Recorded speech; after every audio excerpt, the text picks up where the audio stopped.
Canto 5. And so from Circle 1 I went down deeper, to Circle 2, which bounds a lesser space, and therefore greater suffering. Its sting is misery. Minos stands there, horribly there, and barking. He on the threshold checks degrees of guilt, then judges and dispatches with his twirling tail. I mean that every ill-begotten creature, when summoned here, confesses everything, and he, his sense of sin very fine, perceives what place in hell best suits each one, and coils his tale around himself to tell the numbered ring to which he'll send them down. Before him, always, stands a crowd of souls. By turns they go, each one for sentencing. Each pleads, attends, and then is tipped below. You there, arriving at this house. Oh. So when he saw me there, the judge spoke forth, to interrupt a while his former role. Watch as you enter, and in whom you trust. Do not let yourself be fooled by this wild threat. My leader thrust. This yelling! Why persist? Do not impend him on his destined way, for this is willed where all is possible that is willed there, and so demanded no more. But now the tones of pain continued, demand I hear them out. And now I've come where grief and weeping pierce me at the heart. And so I came where light is mute, a place that moans as oceans do, impelled by storms, surging, embattled in conflicting squalls. The swirling wind of hell will never rest. It drags these spirits onwards in its force. It chafes them, rolling, clashing grievously. Then once they've reached the point from which they fell, screams, neighing cries, and the agony of all, and all blaspheming at the holy power. Caught in this torment, as I understood, were those who, here commended for a cardinal sin, made reason bow to their instinctual bend. As starlets on the wing in winter chills are often borne along in the wide, teeming flocks, so on these breathing gusts the evil souls.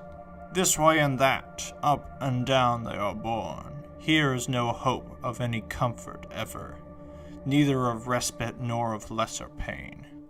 And now as cranes go, singing lamentations, and form themselves in the air in long-drawn lines, coming towards me, trailing all their sorrows, I saw new shadows lifted by this force. "Who are these people? Tell me, sir," I said. "Why black air surges them so viciously?" "The first of those whose tale you wish to hear," he answered me with a moment's pause.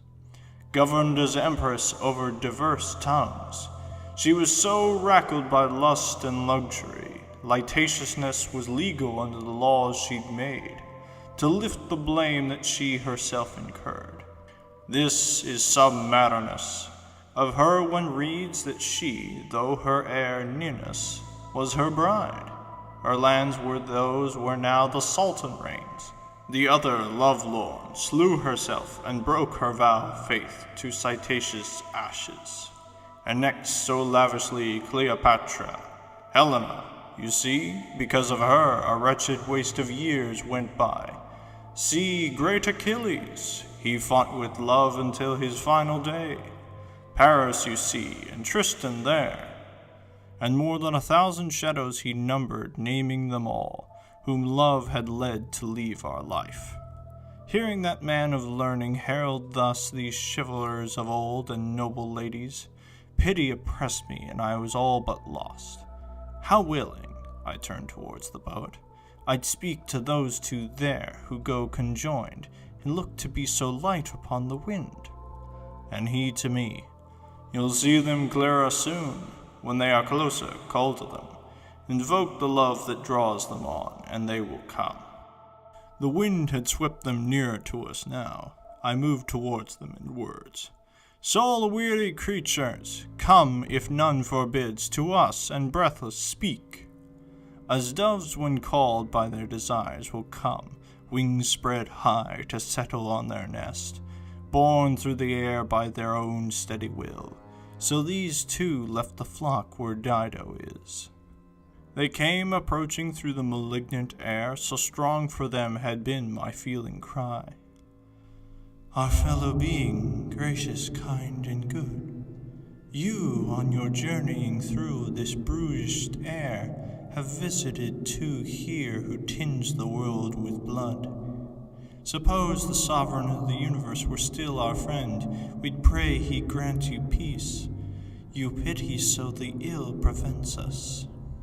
Whatever you may please to hear or say, we as we hear, we as we speak, assent so long as now they do, these winds stay silent. My native place is set along these shores, though which the river Po comes down to be, at last at peace with all its tributaries. Love, who is fast brings flame to generous hearts, seized him with feeling for the lovely form, now torn from me, the harm of how still rackles. Love, who no loved one pardons love's requite, seized me from him so strongly in delight, that as you see he does not leave me yet. Love drew us onwards to consuming death. Cain's ice awaits the one who quenched our lives.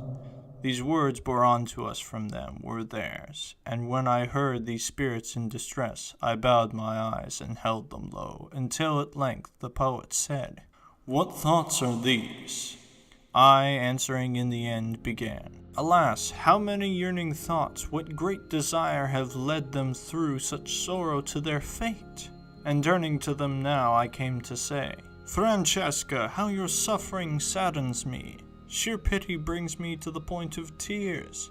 But tell me this, the how of it, and why, that love in sweetness of sighing hours permitted you to know these doubtful pangs. To me, she said, there is no sorrow greater than, in times of misery, to hold at heart the memories of happiness.